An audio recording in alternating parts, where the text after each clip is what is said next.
Առաջին լրատվականը շարունակում է աշխատանքը, տաղավարում Արթուր Աղաբեկյանն է, բարև ձեզ։ Հյուրընկալել է 1990-ից 99 թվականներին Գերագույն խորհրդի եւ ազգային ժողովի պատգամավոր Շահեն Պետրոսյանին, պարոն Պետրոսյան, բարև ձեզ։ Շնորհակալ եմ մեր հրավերն ընդունելու համար։ Ուզում եմ քաղ ավիացիայի մասին հարցից սկսենք մեր այսօրվա զրույցը։ Դուք քաղ ավիացիայի ակունքներում կանգնած անձ եք եւ ուզում եմ ներկայացնեք, ինչ վիճակում է այսօր գտնվում Հայաստանի քաղ ավիացիան, համեցեք։ Ակունքներում շատ մարդիկ են կանգնած եղել, հենց որ միայն ես չեմ, ես անկախության շրջանում եմ ակունքներում կանգնել, Հայաստանի անկախության շրջանում, այս սովետական շրջանում կային բազմաթիվ ղեկավարներ, ավիացիայի օդաչուներ, բաներ եւ այլն։ Ինձ նշանակել են իմ կամքին հակառակ, ես 2 ամիս պայքարում էի, որ ինձ չնշանակեն, բայց վերջը համոզեցին, որ կարգի բերեմ ես։ 93 թիվներ, դա հասկանում եք ինչ իրավիճակ է Հայաստանում, պատերազմի ժամանակ, շրջափակում, երկրաշարժի գոտին, մարդիկ մոռանում են այդ էներգետիկ ճգնաժամը, եւ իսես այդ ժամանակ զբաղված էի դեսպաններին պատրաստելով, ասենք, թե նոր անկախ պետության դեսպանների պատրաստելով է զբաղված, բայց հանձնաժողով ստեղծեց, թե ինչ է կատարվում ավիացիայում, ես որպես արտաքին հարաբերությունների հանձնաժողովի անդամ, նաև ինձ ընդգրկեցին այդ հանձնաժողովի մեջ, որ վարում էր Կարապետ Ռուբինյանն այն ժամանակ, վերահսկողության բաժնի վարիչն էր նախագահականի, եւ ընդեղից որոշեցին, որ ինչ որ մեկը պետքա կոմիսար գնա այդ կարգի բերի ավիացիան, թալան էր գնում Էլդուսոս, այսինքն սովետական շրջանի վերջի ժամանակներն էր եւ նոր անկախ պետությունը։ Վերջինս համոզեցին, ստիպված ես գնացի որպես կոպիտ ասած կոմիսարի կարգավիճակով, էլի, եւ ինձ երկակի ենթակայությամբ ենթարկվում էր եւ ոստիկանությունը, ավիացիայի եւ մաքսային, սահմանապահ ուժերը, նույնիսկ ռուսական, ինչ որ իմաստով ԱԱԾ-ն, այն ժամանակ ԱԱԾ-ել կար, էլի։ Մի խոսքով բոլոր ուժայինները, այդ իմ պայմանն էր, ասի, եթե ուժայինները ինչ չենթարկվեն, իսկ կոռուպցիան ոչ թե փարաքարից է, փարաքարի ժողովուրդն է այդ կոռուպցիայի մասնակիցը, այլ հենց ուժային կառույցներն էին կոռուպցիան իրականացնում, հնուց մնացած։ Գիտեք, առաջի փուլի բանը որ եղավ մեր մինչև անկախությունը եւ անկախությունից հետո առաջի այդ բանը, ովքեր որ դուրս գնացին արևմուտք դեպի կամ Միացյալ Նահանգներ, Եվրոպա, դրանք վերջնական գնացին այդ մարդիկ։ Իսկ ովքեր որ ռուսական գնացին, Ռուսաստանում այդ ժամանակ կամ նախկին սովետական միության տարածքում ինչ էր կատարվում, բոլորս տեղյակ ենք, էլի, կոպիտ ասած բեսպրեդել։ Եվ ով ինչ հասնի բանանում։ Ես կարող եմ մի դեպք պատմել ուղղակի, որ Վանո Սիրադեղյանի հետ մշակեցինք մի օպերացիա, որ Վնուկովո օդանավակայանում ուղղակի տերորի են ենթարկում մեր ուղևորներին։ Կար Սոնցովեի մաֆիա, այսպես կոչված, եւ իրանք այդ տոմսերի վերավաճառքը բանը սաղ իրանք ձեռքում էր, այդ մաֆիայի ձեռքում էր։ Մենք այդ օպերացիան համատեղ Վանո Սիրադեղյանի հետ, այսինքն ներքին գործերի ջոկատ ուղարկեցինք, ընդ պարզավոր ռուսական կողմի հետ համաձայնեցված եւ ձերբակալեցինք 12 հոգի, որոնք այդ տերոր էին ենթարկում այդ մեր ուղևորներին եւ բերեցինք Հայաստան, 19 օդանավով բերեցինք Հայաստան եւ 12-ն Վանոն ուղարկեց ռազմաճակատ։ Պատկերացեք, այսպես բաներ են կայել։ Մինչև դա կամած մենք կարգավորեցինք։ Առաջի խնդիրը դա ֆինանսական կարգավորումներ, թալան էր գնում, այդ փողի փոխանակման ընթացքում պատկերացեք ինչեր էր կատարում։ 93-94 թվականներին այդ պատերազմի ժամանակ մամա որ շատերի գլուխը ցավում էր այդ դրան։ Ես նույնիսկ պաշտպանության նախարարությանն եմ ահագին աջակցություն ցույց տվել այդ ժամանակ։ Պատկերացեք վառելիքը մենք օդանավերով էինք բերում շրջափակման պատճառով։ Այդ վիճակում մենք կարողացել ենք ավիացիան ոտքի կանգնեցնել։ Ես ընդունել եմ մի քանի միլիոն դոլար վնասով աշխատող ավիացիան, որովհետև կանոնավոր չվերթ մենք ընդհանրապես չունեինք, ամեն մի չվերթը տեր ուներ։ Եվ այդ օթանավի նկատմամբ վերաբերմունքը պատկերացրեք ոնց էր, ջարդված բան արած, այդ նստարանները, ներսը, բանը, սաղ ջարդված, զուգարան չկար օթանավականում, պատկերացրեք։ Մարդիկ որտեղ ասես իրենց կարիքները հոգում էին։ Ես այդ բաները սաղ վերականգնեցի, նորմալ օթանավական սարքեցինք, բայց այդ հնարավորությունը սովետական ճարտարապետության իդեոլոգիայով էր կառուցված այդ կլոր շենքը, որ այսքան շատ աղմուկ է բարձրացում։ Ինքը գեղեցիկ է, բան չունեմ ասելու, կարող եմ մշակութային, ես էստետ չեմ, որ մշակութային բանի մասին մտածեմ, էլի։ Ինձ պետք էր, որ ուղևորների համար հարմար լինի։ Մենք ինչքան էլ վերափոխում ենք, ձևափոխում ենք, չգիտեմ ինչ ենք անում, նոր բաներ ենք այնտեղ բան անում, վերջը եկանք այն եզրակացությամբ, պետք է նոր տերմինալ կառուցվի։ Ավիակայարանի նոր տերմինալ պետք է կառուցվի, որը լրիվ համապատասխանեցվի միջազգային ստանդարտներին։ Վերջ-վերջը դա կառուցվեց Տերնեկյանի միջոցով, հա, ես չեմ ասի, որ ինչ-որ մի շեդևր է, բայց հարմարության տեսակետից հարմար է հիմա։ Այդ կլոր շենքը հեչ հարմար չէր, որովհետև նախատեսված էր սովետական իդեոլոգիայով եւ սովետական ուղևորների համար։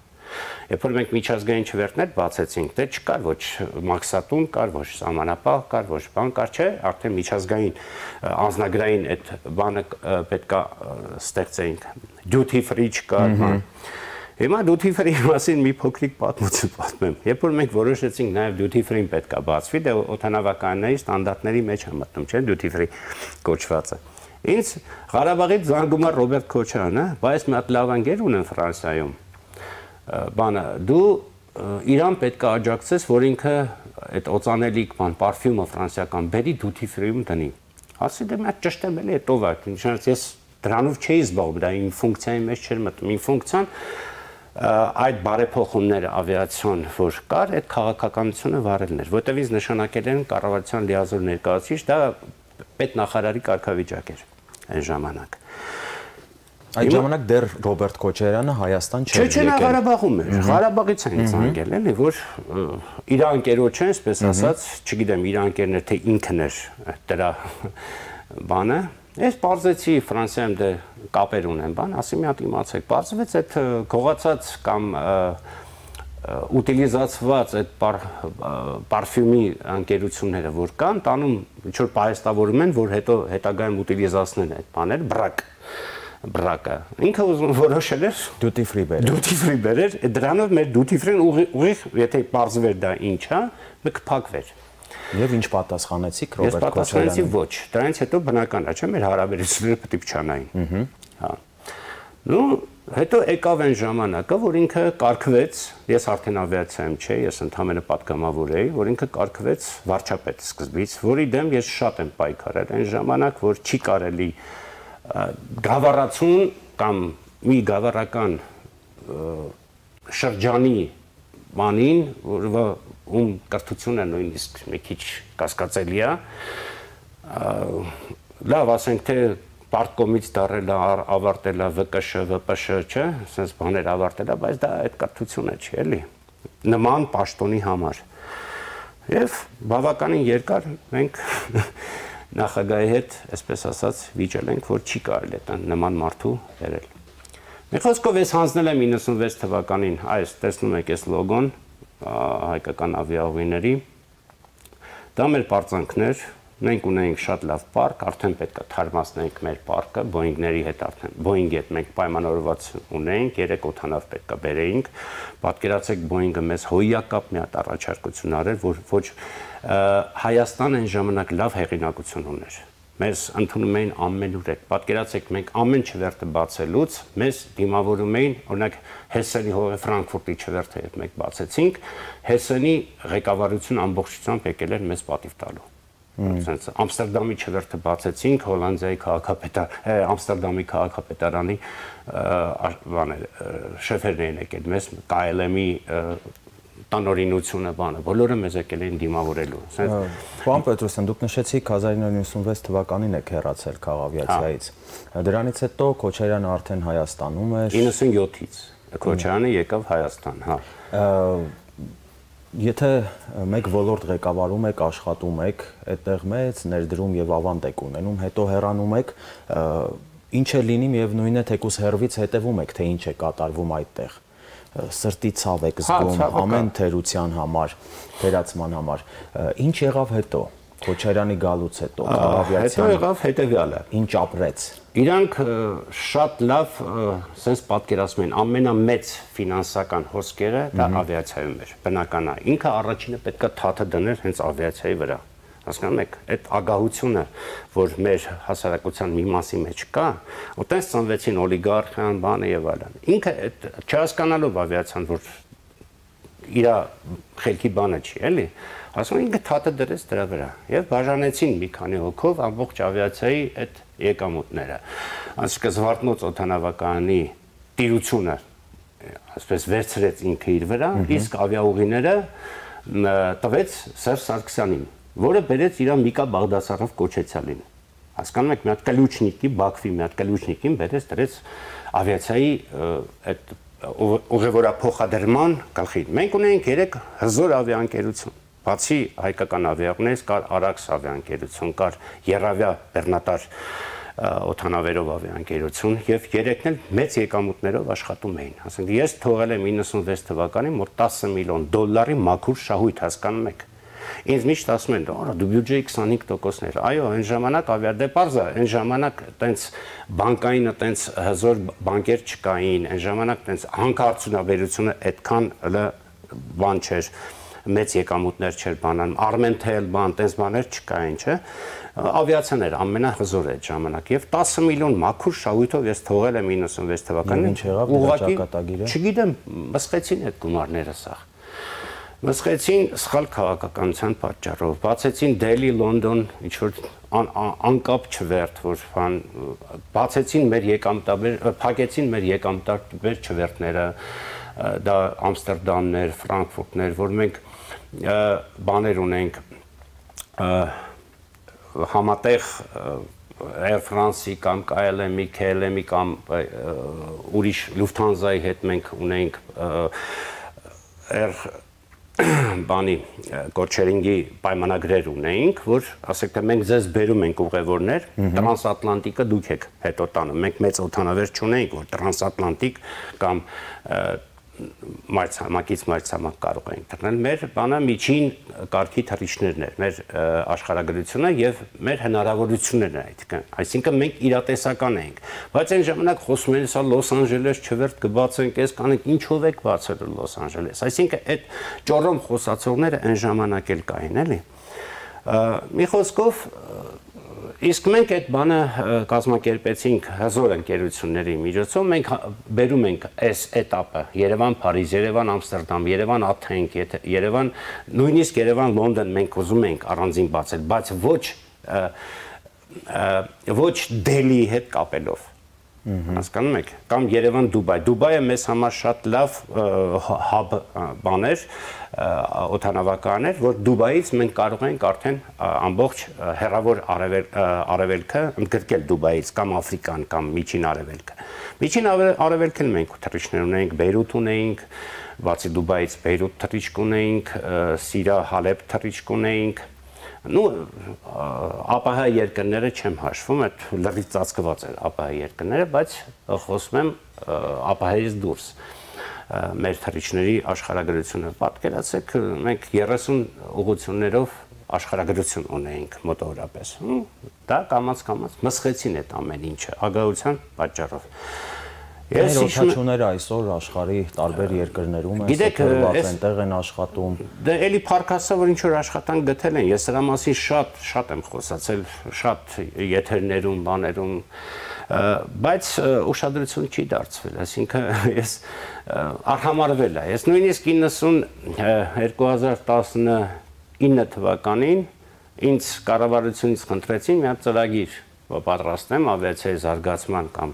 հայեցակարգ, այսպես ասած, ներկայացնեմ։ Ես ներկայացեցի այդ հայեցակարգը, արհամարություն 0, արհամարանք 0,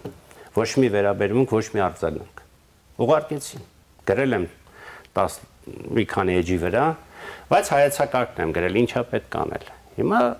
երբ որ մեր ժամանակ էլ կար խոսակցություն, նույնիսկ կառավարությունը մեզ պետք չի սեփական ավիափոխադրող ունենալ, պետք է դիմել արտասահմանյան փոխադրողներին, իրանք գան տանեն։ Իսկ եթե ես միշտ ինչ էի բերում, Բա մենք աղետի գոտի ենք, մենք պատերազմի շեմին ենք, եթե իրանք հրաժարվեն, մենք ինչ ենք անելու, ճանապարհներ առանձնապես չունենք, միակ ճանապարհը այն ժամանակ դե հա Իրանի կամուրջը մենք կառուցել ենք, դա ճանապարհ էր եւ Վրաստանի ճանապարհն էր, ուրիշ ճանապարհ մենք չունենք։ Եվ ասում եմ առանց ավիացիայի ո՞նց ենք մենք զարգանալու։ Ավիացիան ամեն ինչ է այդ ժամանակ, այսինքն որը ստեղծում է նաև բազմաթիվ ուրիշ աշխատատեղեր սպասարկման համար ավիացիայի։ Իսկ իրանք այսպես չորով վերացեցին, այսինքն այդ մտայնությունը տենց էլ պահպանվեց եւ մենք չունեցանք։ Իսկ Արմավիայի մասին ընդհանրապես ես կարող եմ ասել, հա Արմավիան վերցրել է ուղակի հայկական ավիաուղիների, մենք միլիոններ ենք ծախսել, չէ՞ որ այդ ամեն ինչը ստեղծենք։ Պետականորեն, պատկերացեք, պետականորեն մենք ստեղծել ենք միլիոնների ծախսերով ստեղծել ենք այդ ամեն մի չվերթը մեր սկզբնական этаպում դու գովազդի վրա, չգիտեմ ինչի վրա, պատրաստելու վրա ահագին ծախս ես անում, չէ՞ մինչև այդ չվերթը իրականանում է։ Իսկ սրանք բանը արդեն պատրաստի տեղը եկան, վերցեցին ու հերանիցեցին։ Այսինքն Քոչարյանը հիմք դրեց քաղաքավիացիայի տապալմանը եւ այսօր որ խոսում են անառողջ մթնոլորտի մասին, ոչ արդյունավետ աշխատանքի մասին, հիմքը հենց 90-ականներից ոչ միայն ավիացիան, ինքը հիմքը դրեց ամեն ինչի վերացման, այսպես ասած։ Մենք շատ դժվարությամբ այդ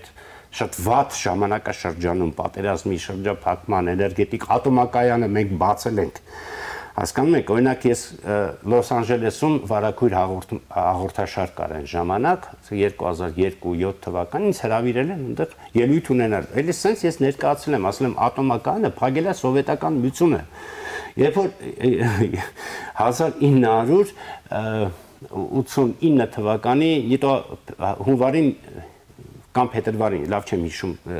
բանը, օրը, երբ որ Ղարաբաղ կոմիտեն ձերբակալված էր։ Դա էլ են Լևոն Տեր-Պետրոսյանի վրա բանանում։ Նայիրիտը Լևոն Տեր-Պետրոսյանն է փակելով։ Հիմա նայեք, ես կկտրեմ այսքանը, ու ցույց կտանի, ես մի ֆրազա ասեցի, չէ՞։ Լևոն Տեր-Պետրոսյանը փակել է ատոմակայանը եւ բանը։ Տեսեք, ոնց են մոնտաժելու, ասենք, թե որոշ մարդիկ, այս բանը Շահեն Պետրոսյանը ասել է, որ Լևոն Տեր-Պետրոսյանը փակել է ատոմակայանը։ Լևոն Տեր-Պետրոսյանը բացել է ատոմակայանը։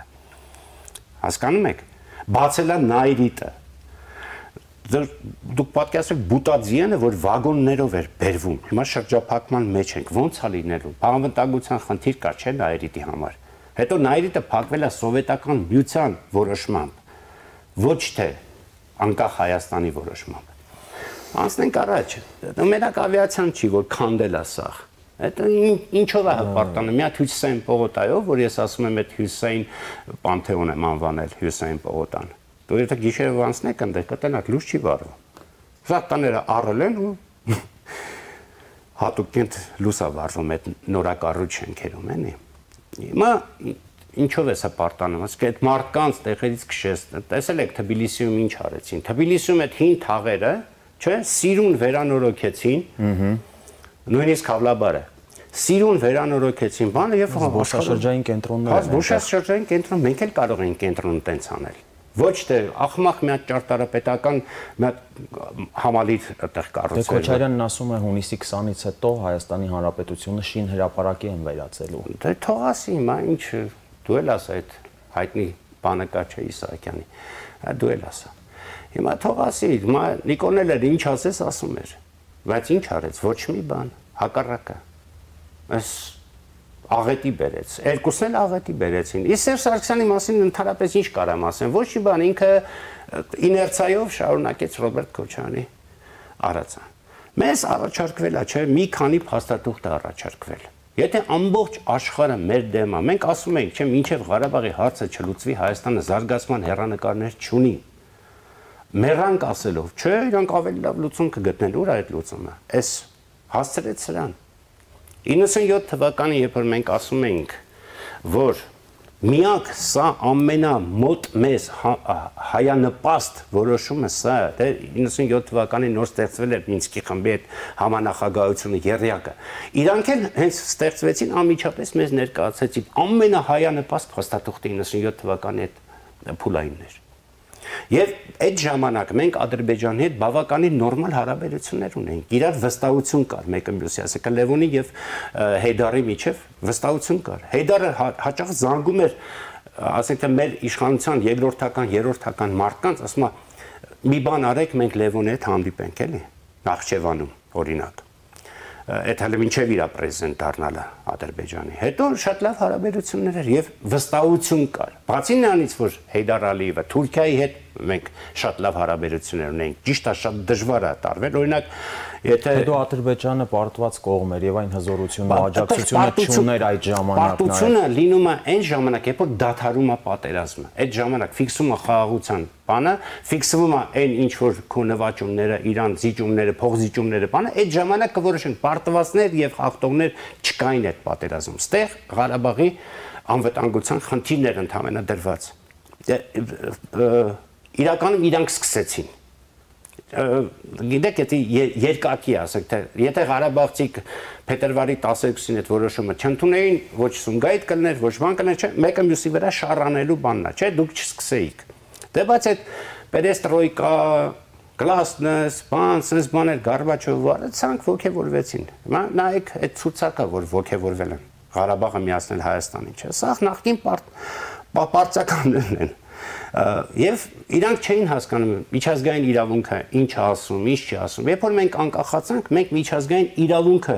առաջ բրթեցինք։ Հիմա նայեք մխիթար գոշից սկսած, ասենք թե միջազգային իրավունքը մենք բան ենք արել, չէ, արհամարել է այս ժողովուրդը։ Նույնիսկ իշխանավորները։ Երբ որ մենք բացատրում ենք միջազգային իրավունքը, ամբողջ աշխարհը մեզ սատար էր կանգնում։ Այսինքն քաղաքակիրթ աշխարհը, Եվրոպան էլ Ամերիկանն էլ սատարում էին այդ ժամանակին, մինչև 98 թվականը։ Հետո տեսան, չէ, այս մարդիկ խելքի չեն գալի։ Չկար այտենց լուծում, որ բավարարեր եւ Ադրբեջանին, եւ Ղարաբաղին, եւ Հայաստանին, նման լուծում չկար, դեռ Գորբաչովն էր դրա մասին ասում։ Հիմա միակ լուծումը այդ փուլային տարբերակն էր, որ վստահություն ձեռք բերվի։ Ես նույնիսկ որ Անկարայում է, դա միակ հայ-թուրքական միջպետական պայմանագիրը, որ մենք կնքեցինք, պատկերացեք ինչքան էր նորմալացել մեր հարաբերությունները Թուրքիայի հետ, որ ես նույնիսկ Երևան-Ստամբուլ չվերջ բացեցի ուղիղ, իրանք օդային բանը փակեն։ Եթե ես ոչ մի բան էլ չեմ արել, մենակ դրա համար, մենակ այդ հայ-թուրքական այդ միակ միջգերատեսչական, ոչ թե միջպետական, որտեղ մենք դիվանագիտական հարաբերություններ չունենք։ Եվ այդ դիվանագիտական հարաբերություններ չունենալով հանդերձ Թուրքիան նպաստեց, ճիշտ է, դրան դիվանագիտական մեծ աշխատանք է գնացել, սկսած Ժիրար Լիպարիցյանից, Վահան Փափազյանից, Ալիկ Ղուզմանյանը, հասկանում եք, այդ ամեն ինչը մենք էլ ու վերջում եկել է կոնկրետ ոլորտի վրա պատասխանատվություն, այսինքն ին վրա է եկել։ Այդ սա դիվանագիտական, ես էլ եմ մասնակցել դիվանագիտական աշխատանքներին բնականաբար, իմ բանով մակարդակով հիմա, երբ որ մենք այդ բանը ասենք, մեկ էլ զանգում է ինձ Թուրքիայի իմ գոլեգան, ասում է Էֆենդի Պետրոսյան, կարող եք գալ Անկարա, մենք թղթերը պատրաստել ենք արդեն ստորագրման։ Մինչև այդ Եվրոպան էր ահագին մեզ աջակցել, այսինքն ԻԿԱԿ տենց ավիացիոն եվրոպական կազմակերպությունը կա, ԻԿԱԿ-ը ինքն էր ստիպել, որ չի կարա այս աշխարհում սահմանները փակ լինեն, շրջափակում կազմակերպեն։ Հիմա դա առաջի քայլն էր։ Սկզբից մենք օդային սահմանը բացեցինք դրանով։ Հայը ինձ զանգեց, ասի միգուցե դուք գաք Երևան։ Չէ, ասում եմ, մեր մոտ ամեն ինչ նախապատրաստած է, ես խնդրում եմ ձեզ, հա, նստեցինք մեր փոքր օդանավունային յակ 40-ը թռանք Անկարա։ Մեծ պատվիրակությամբ։ Պատվիրակությունը մեզ շատ լավ ընդեղ ընդունեցին Թուրքիայում։ Հա, եւ այս ամեն ինչը մենք ստորագրեցինք, ման ապրիլի 20-ին 90-ակի կապակցությամբ պատկերացրեք, ապրիլի 20-ին 24-ը մի քանի օրից էր լինելու։ Ապրիլի 20-ին մենք դա ստորագրեցինք, ծեր սեղմում բանման, ես այդ իմ գոլեգային ասեցի, ժամանակը չի, նաեւ ցամաքային ճանապարհը մենք բանանենք։ Դա ասում է, գիտեք, ասում է, մենք պատրաստ էինք դրան, բայց այդ Քելբաջար, որ դուք մտաք, մի քիչ մեզ բանից մենք Ադրբեջանի նկատմամբ որոշակի պարտավորություններ ունենք։ Բան, չնայած այս մեր խնդիրը չի, սա արտգործ նախարարության մակարդակով է այդ բանը կամ ավելի բարձր իշխանության մակարդակով, ես ուղղակի ներքին ինսայդերսկի ինֆորմացիա ունեմ, ասում եմ, կարող եմ ձեզ ասել։ Այ մի 2 հատ 3 հատ գյուղ, որ տակ ընդ Աղդամից, Քելբաջարից կամ այդ Ֆիզուլիից, բանից, մի 2-3 գյուղ, որ տակ, մենք դա կհամարենք, որ բարի կամքի դրսևորում է։ Եվ բարի կամքով մենք կարող ենք արդեն սկսել խոսալ ճանապարհների բացման մասին, սահմանը բացելու մասին։ ցամաքային սահմանի մասին է։ Չէ՞ որ իրանք բոլոր հնարավորությունները եղել են, բայց այդ ուղղությամբ ոչ մի աշխատանք չի տարվել։ Ոչ մի աշխատանք, չէ, աշխատանքը տարվել է մինչև 97 թվական, 98 թվական։ Դրանից հետո ոչ մի բան, երբ որ Ռոբե Հելավ բանով Մակումը հայտարարեց, որ Մակում ասեց, որ մի խոսքով որ երբ Ռոբե դարձավ դաշնակ, այդ օրվանից մեր հայ-թուրքական հարաբերությունները վերջնականապես խզվեցին։ Դա ոնց դու քո միակ ամենահզոր հարևանի հետ դու այսօրվանից թշնամանում ես, լավ ինչ եղել է, դա ուրիշ հարց է, ինչ եղել է նախկինում պատմությանը, ոչ ոք չմոռացան չի տալի դա։ Մենք կարող ենք այդ հարցերով էլ, չէ՞ որ Սերժ Սարգսյանը հենա ֆուտբոլային իր դիվանագիտությամբ արդեն գնում էր այդ քայլին, չէ՞։ Մենք էլ ինչ որտեղ ողջունեցինք, բացի մի կետից, չէ՞ որ այդ պատմաբանների հանձնաժողով ստեղծելուն։ Մնացած խնդիրները մենք համաձայնվել ենք, ասել ենք Սերժ Սարգսյան, մենք կողմ ենք, որ դու գնաս Թուրքիայի հետ նորմալացնես հարաբերությունները, բայց հետո տեսակ ինչ եղավ։ Բացի դրանից այդ Եվրոմիության ասոցիացիան հետ համաձայնագիրը մի գիշերվա մեջ ոնց, այսինքն այդ ինչ փոխվեց մեկ գիշերվա մեջ։ Այդ ինչ շանտաժ են արել Սերժ Սարգսյանը։ Մենք մինչև պատմությունը մի օր բան կան։ Ասում են պատմությունը հաղթողներն են գրում, բայց այդքան էլ տենց չէ, սխալ է։ Պատմությունը ոչ թե հաղթողներն են գրում, այլ ֆիքստուրներն են գրում։ Այդ պահին պատմությունը պետք է մի քանի սերունդ անցնի, որ օբյեկտիվությունը պահպանվի։ Մի քանի սերունդ անցնի, որ այն հին մարդիկ չլինեն, որ նոր փաստաթղթերով պատմությունը կառուցվի, ոչ թե սրաներա պատմելով։ Օրինակ ես իմ պատմածով չի կարելի պատմել։ Ինձ միշտ ասում են, քիչ ես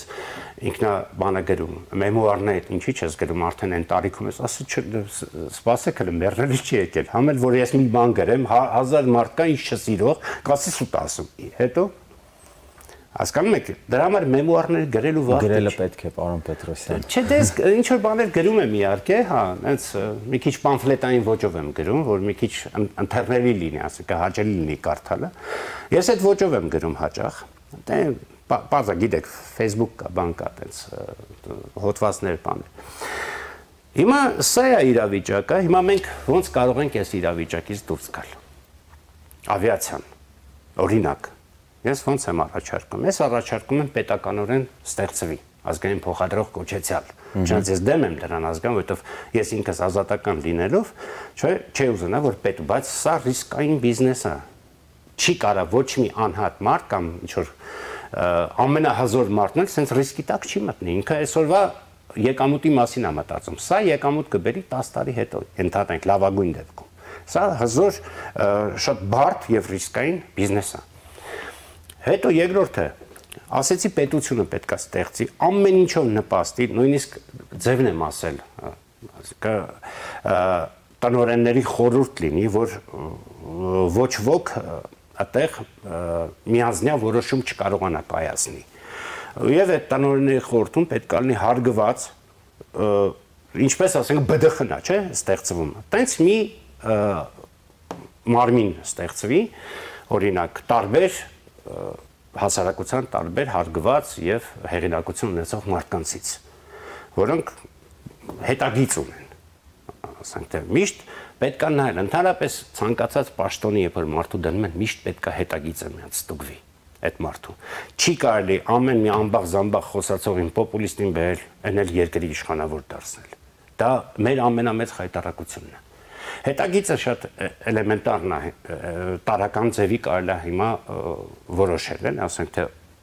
ծնողները ովքեր են դպրոցը որն է եղել, բուհը որն է եղել, ինչ շրջապատ է ունեցել, ինչ հանցանքներ կատարել է, թե չէ ողբերգություն է։ Դա հա, որ ամեն մեկը պոպուլիստ հելնի հիմար դուրս տա, հա, ու բան,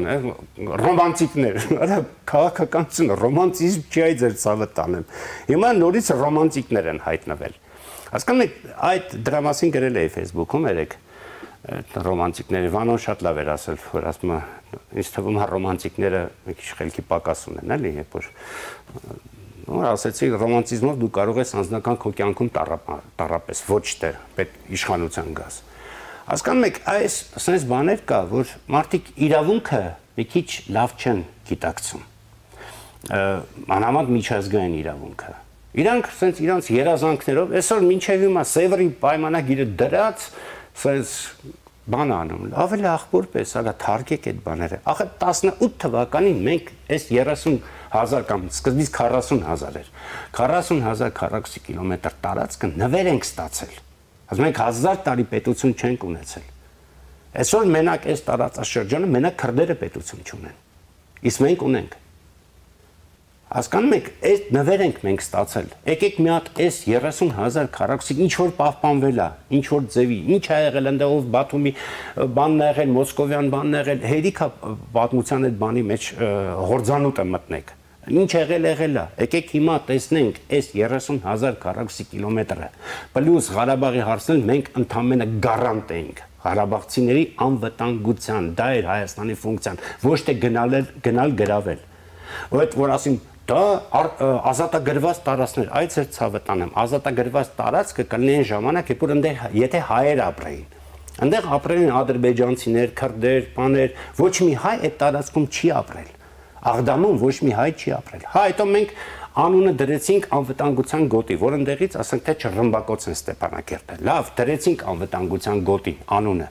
Հիմա այդ դնելուց հետո, բայց մենք միշտ ասում ենք, պետք է այդ հողերը վերադարձվեն։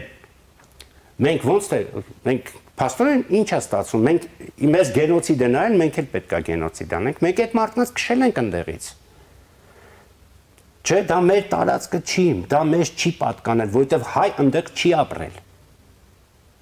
Մի խոսքով մենք դա ենք ասում, չէ, Արյունով գրաված հողը Արյունով էլ պետք է հանձնվի։ Հանձնեցիք, այդ եք ուզում։ Փաստորեն այդ են, իրանց նպատակը դա եղել։ Վերջում, երևի վերջանում, հա, վերջում լավ, մի բան ասեմ։ Ես խոստանում եմ, գալու այդ ժամանակը, որ այս բոլոր գործիչներով կանգնելու են հրապարակում եւ հայտարարեն, բարձրաձայն, պարոն նախագահ, դուք ճիշտ եք, մենք սխալ։ Խոսքս Լևոն Տեր-Պետրոսյանի մասին է։ Պարոն Պետրոսյան, շնորհակալ եմ զրույցի համար։ Խնդրեմ։ Հարգելի հեռուստադիտողներ, հիշեցնեմ, զրուցում էի 1990-ից 99 թվականներին Գերագույն խորհրդի եւ ազգային ժողովի падգամավոր Շահեն Պետրոսյանի հետ։ Առողջ ու խաղաղ ապրեք, կհանդիպենք առայժմ։